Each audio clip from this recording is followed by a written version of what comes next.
ছাত্রছাত্রীবৃন্দ, আমরা আজকে শুরু করতে যাচ্ছি এপিসোড 82।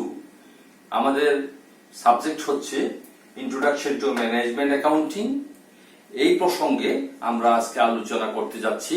তোমাদের জানিয়ে রাখি, সেটা হচ্ছে কি, একটা হচ্ছে কস্ট ভলিউম প্রফিট, আর একটা হচ্ছে contribution margin ratio. Cost volume profit কেমন? ব্যয়, পরিমাণ, মুনাফা। ব্যয়, পরিমাণ, মুনাফা। আর এটা হচ্ছে কি কন্ট্রিবিউশন মার্জিন রেশিও। এটা বাংলা হচ্ছে কন্ট্রিবিউশন মার্জিন অনুপাত বলে, অথবা লাভ আয়তন অনুপাত বলে, মুনাফার পরিমাণ অনুপাত বলে, এটা বিভিন্ন নামে বলা হয়। আমি এখানে কন্ট্রিবিউশন মার্জিন রেশিও লিখলাম। তাহলে এখানে কস্ট, ব্যয়, পরিমাণ, মুনাফা। ব্যয়, পরিমাণ, মুনাফা। ব্যয় আমরা জানি, পরিমাণ বলতে এখানে বিক্রয়ের পরিমাণটাকে বোঝায়, আর মুনাফা হচ্ছে এই বিক্রয় থেকে ব্যয় বাদ দিলে যেটা হয় সেটাই মুনাফা।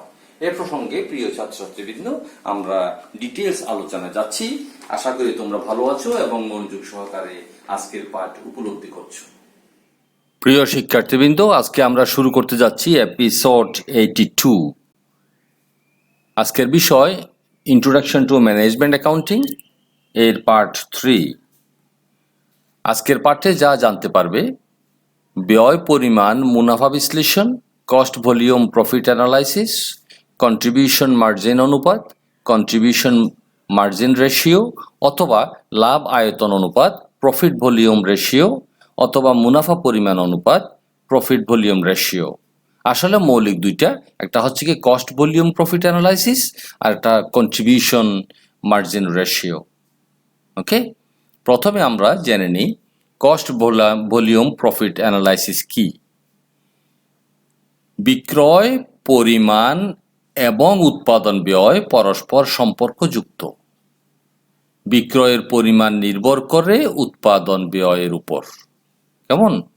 যেমন আমার উৎপাদন ব্যয় যতই কম হবে, আমার বিক্রয়ের পরিমাণ বাড়বে, এই কারণে যে আমার বিক্রয় মূল্যটা কম হতে পারে। সুতরাং উৎপাদন ব্যয় এবং পরিমাণ দ্বারা কিভাবে মুনাফার পরিবর্তন ঘটে তা যে বিশ্লেষণ দ্বারা নির্ধারণ করা হয় তাকে ব্যয়, পরিমাণ, মুনাফা বিশ্লেষণ বা কস্ট ভলিউম প্রফিট অ্যানালাইসিস বলে। অর্থাৎ যে আলোচনা বা পর্যালোচনা বা বিশ্লেষণের মাধ্যমে কোনো প্রতিষ্ঠানের ব্যয়, উৎপাদনের পরিমাণ ও অর্জিত মুনাফার মধ্যে পারস্পরিক সম্পর্ক ব্যাখ্যা করা হয় তাকে ব্যয়, পরিমাণ, মুনাফা বিশ্লেষণ, ইংরেজিতে কস্ট ভলিউম প্রফিট অ্যানালাইসিস, সংক্ষেপে CVP, cost volume profit analysis বলা হয়। ওকে, এখন আমরা একটি উদাহরণের সাহায্যে কস্ট ভলিউম প্রফিট অ্যানালাইসিসটা বোঝার চেষ্টা করব।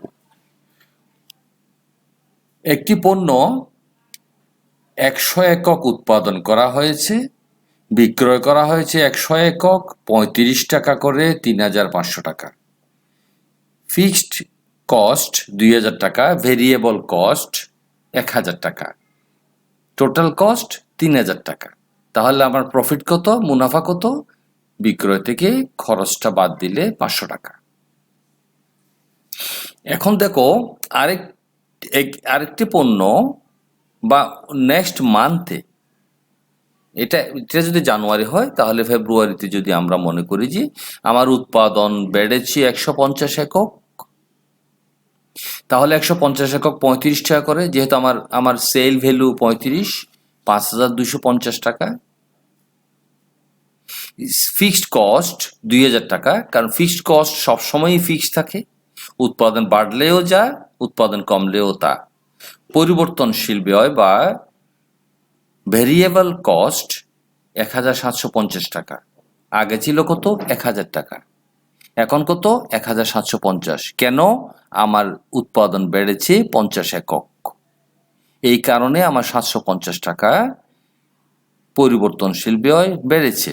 তাহলে মোট ব্যয় কত? 3750 টাকা। আমার প্রফিট কত? 1500 টাকা।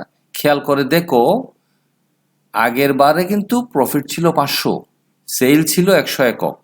এবার প্রোডাকশন করেছি এবং সেল করেছি 150 একক, আমার প্রফিট বেড়ে গেছে 1500 টাকা, প্রতি ইউনিটে 10 টাকা। আগে ছিল প্রতি ইউনিটে 5 টাকা। ঠিক আছে, আমার রেটও বেড়েছে, প্রফিটের রেশিও বেড়েছে, প্রফিটের পরিমাণও বেড়েছে। এই কথাটা আমি এখানে বোঝানোর চেষ্টা করেছি যে উৎপাদন বেড়েছে 50 একক, স্থির ব্যয় একই, শুধু পরিবর্তনশীল ব্যয় বেড়েছে 750 টাকা, ফলে মুনাফার পরিমাণ 500 টাকা থেকে বৃদ্ধি পেয়ে 1500 টাকা হয়েছে। কেন? আমার উৎপাদন বেড়েছে। ওকে, এই যে আমরা এরো মার্ক দিয়ে দেখার চেষ্টা করলাম, আমার আগে মুনাফা ছিল 500 টাকা, এখন সেই মুনাফার পরিমাণ 1500 টাকা। তাহলে আমার প্রতিষ্ঠান এগিয়ে যাচ্ছে, এটাই বোঝা যায়। নেক্সট হচ্ছে কন্ট্রিবিউশন মার্জিন অনুপাত, কন্ট্রিবিউশন মার্জিন রেশিও, অথবা এটাকে বলা হয় লাভ আয়তন অনুপাত। আমরা একটু আগে আলোচনা করেছি প্রফিট ভলিউম রেশিও অথবা মুনাফা পরিমাণ অনুপাত, প্রফিট ভলিউম রেশিও। বিক্রয় থেকে পরিবর্তনশীল খরচ বাদ দিলে যা অবশিষ্ট থাকে তাকে কন্ট্রিবিউশন মার্জিন বলে। বিক্রয় থেকে পরিবর্তনশীল খরচ বাদ দিলে, স্থায়ী খরচ নয় কিন্তু, এই কথাটা মনে রাখলে হবে। বিক্রয় থেকে পরিবর্তনশীল খরচ বাদ দিলে যা অবশিষ্ট থাকে তাকে কন্ট্রিবিউশন মার্জিন বলে। আর যে অনুপাতের মাধ্যমে কন্ট্রিবিউশন ও বিক্রয়ের মধ্যে সম্পর্ক নির্ধারণ করা হয়, অনুপাতের মাধ্যমে কন্ট্রিবিউশন, একটু আগে আমরা কন্ট্রিবিউশন মার্জিন কাকে বলে জানলাম, এখন বলা হচ্ছে কি অনুপাতের মাধ্যমে কন্ট্রিবিউশন ও বিক্রয়ের মধ্যে সম্পর্ক নির্ণয় করা হয়, তাকে কন্ট্রিবিউশন মার্জিন অনুপাত বা কন্ট্রিবিউশন মার্জিন রেশিও বলা হয়। ঠিক আছে, এখন আমরা আরেকটু বিষয় জেনে নিই। এই অনুপাত অনেক ক্ষেত্রে শতাংশেও নির্ণয় করা হয়। এই অনুপাত থেকে প্রতি টাকা বিক্রয়ের অবদানের পরিমাণ কত সেটা জানা যায়। এখানে লাভ বলতে অবদান বা কন্ট্রিবিউশন এবং আয়তন বা ভলিউম বলতে বিক্রয় মূল্যের আয়তনকে বোঝায়।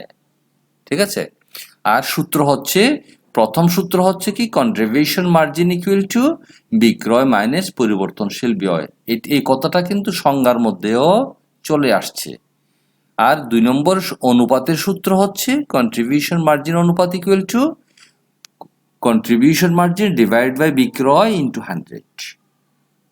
ওকে, আমরা এরপরে একটা উদাহরণের মাধ্যমে আলোচনায় ফিরে যেতে চাই। হীরা পেপার হাউসের জানুয়ারি মাসের বিক্রয় 1 লাখ টাকা এবং পরিবর্তনশীল ব্যয় 60,000 টাকা। করণীয়, কন্ট্রিবিউশন মার্জিন নির্ণয় করো, কন্ট্রিবিউশন মার্জিন অনুপাত নির্ণয় করো। দুইটি বিষয় তোমার কাছে চাহিদা। আমরা যদি সমাধান করতে যাই তাহলে সূত্রের মধ্যে মানটা বসাবো। যেমন 1 নম্বর সমাধান, কন্ট্রিবিউশন মার্জিন ইকুয়াল বিক্রয় বিয়োগ পরিবর্তনশীল ব্যয়। প্রশ্নে বিক্রয় আছে কত? 1 লাখ টাকা, পরিবর্তনশীল ব্যয় কত? 60,000 টাকা। তাহলে 1 নম্বর আনসার আমরা পেয়ে যাই 1 লাখ বিয়োগ 60,000 ইকুয়াল টু 40,000 টাকা। কি জিনিস এটা? Contribution margin. Okay, 2 number contribution margin অনুপাত নির্ণয় করো।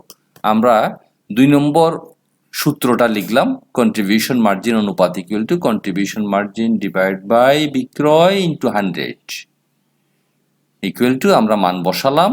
একটু আগে মার্জিন নির্ণয় করেছি 40,000 টাকা, আর প্রশ্নে বিক্রয় আছে 1 লাখ টাকা, ইন্টু 100 ইকুয়াল টু 40%। প্রিয় ছাত্রছাত্রীবৃন্দ, আমরা আজকে আলোচনা এখানেই শেষ করতে চাই। পরবর্তীতে তোমাদের সাথে আরো ডিটেলস আলোচনা হবে এবং আজকের উপসংহারে আমরা ফিরে যাব। প্রিয় ছাত্রছাত্রীবৃন্দ, আমরা এতক্ষণ যা আলোচনা করলাম তার সামারি একটু তোমাদের সাথে আমি শেয়ার করতে চাই। সেটা হচ্ছে কি, আমরা ওখানে আলোচনায় এনেছি স্থির ব্যয়, পরিবর্তনশীল ব্যয়, ফিক্সড কস্ট, ভেরিয়েবল কস্ট। যেমন আমার কারখানার ভাড়াটা আমি উৎপাদন করি বা নাই করি, আমার স্থির ব্যয় কিন্তু সেম। পরিবর্তনশীল ব্যয় যেমন আমার ইলেকট্রিসিটি, আমার উৎপাদন বন্ধ থাকলে ইলেকট্রিসিটি হবে না, আমার উৎপাদন বন্ধ থাকলে গ্যাসের বিল হবে না, আমার উৎপাদন বন্ধ থাকলে আমার টেলিফোন বিল হবে না, আমার উৎপাদন বন্ধ থাকলে আমার আপ্যায়ন বিল হবে না। এগুলো হচ্ছে পরিবর্তনশীল ব্যয়। আর আমার ঘর ভাড়া যেটা, সেটা হচ্ছে কি স্থির ব্যয়। আমার ওই কর্মচারীদের বেতন স্থির ব্যয়। ঠিক আছে, তাহলে এই স্থির ব্যয় জানলাম, পরিবর্তনশীল ব্যয় জানলাম, তাহলে আমাদের ওই আলোচনার আর কোনো সমস্যা নেই। আর সেকেন্ড যে বিষয়টা ছিল কন্ট্রিবিউশন বা অনুদান, এই কন্ট্রিবিউশনটা হচ্ছে কি অপর নাম আমরা এখানে কিন্তু আলোচনায় এনেছি যে এটা মুনাফা। কন্ট্রিবিউশন মানে এখানে মুনাফার কথা বলা হয়েছে, অর্থাৎ বিক্রয় থেকে যদি আমরা ব্যয় বাদ দিই সেটাই আমাদের কন্ট্রিবিউশন। প্রিয় ছাত্রছাত্রীবৃন্দ, আমরা আজকে যে আলোচনাটা করলাম আশা করছি খুব ফলপ্রসূ আলোচনা হয়েছে, তোমরাও বুঝতে পেরেছো। আশা করি তোমাদের আর কোনো সমস্যা থাকবে না। এরপরেও তোমাদের সমস্যা সমাধানের জন্য তোমাদের প্রশ্নগুলা যথারীতি ইউটিউবে বা ফেসবুকে তোমরা সাবমিট করতে পারো। আমরা আলোচনা বা প্রশ্নের উত্তর দেওয়ার যথাযথ চেষ্টা করব। প্রিয় ভিউয়ার্স এবং অভিভাবকবৃন্দ, আপনারা ভালো থাকুন, সুস্থ থাকুন। আসসালামু আলাইকুম।